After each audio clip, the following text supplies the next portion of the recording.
Hey artists! Today is episode 1 of a brand new series that we're hosting here at Artistry Lash, where my hubby, Carson, is going to be learning how to do lashes. So our hopes here are that you can learn through our experience teaching Carson how to become a lash tech.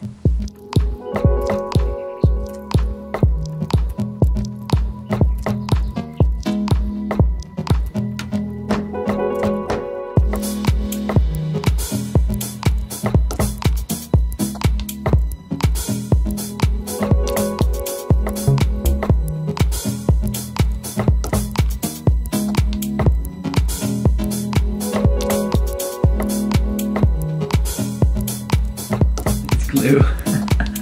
You see it?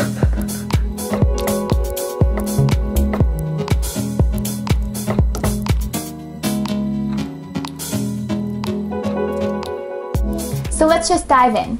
Cars, how did you find your first few weeks? So you've been doing lashes for about 2 weeks now, and I want to hear a little bit about your experience and your struggles while learning.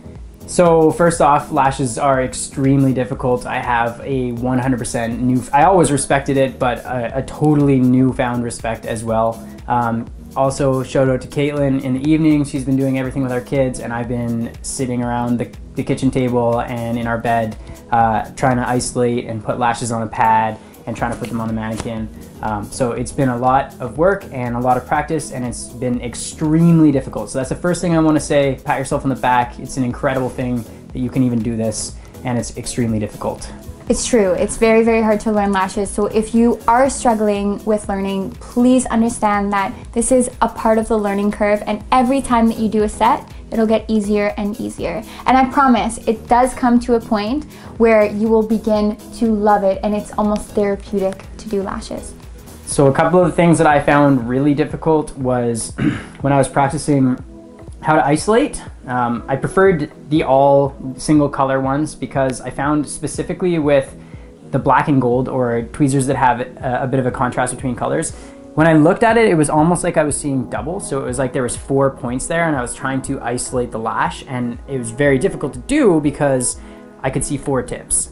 When I switched to all one color, it still happened a bit. I had like some googly cross-eyes, but for the most part, I could see where I was trying to isolate. So that was one of the things that I found extremely difficult, was isolating.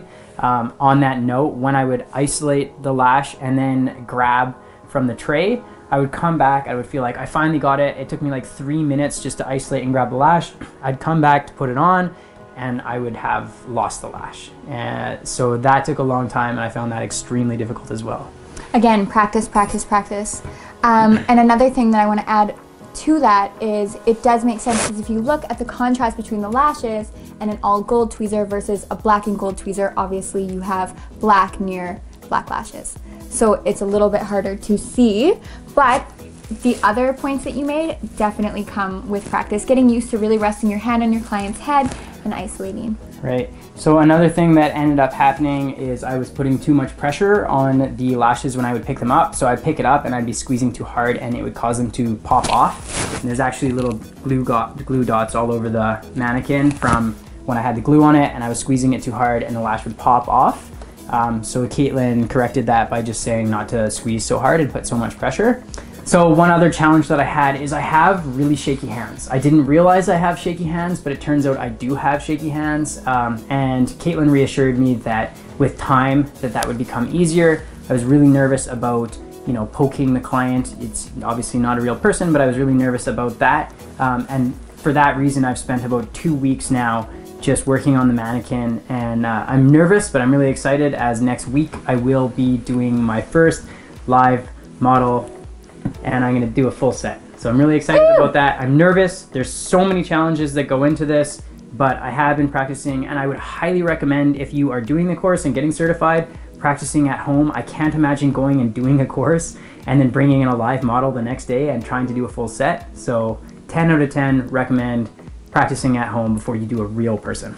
That's actually a really good point as well. So a lot of courses that you'll find sometimes are a little bit too rushed. I would suggest shopping around. If you are looking to become certified, look for a course that's a little bit longer and that offers some kind of support after your first model, because you are going to find it's really, really hard after you leave your course. So definitely shop around, make sure that you're going to a very good training institute and getting the course that best suits you. Thanks for tuning in, and check us out next week when I do my first live human. Bye!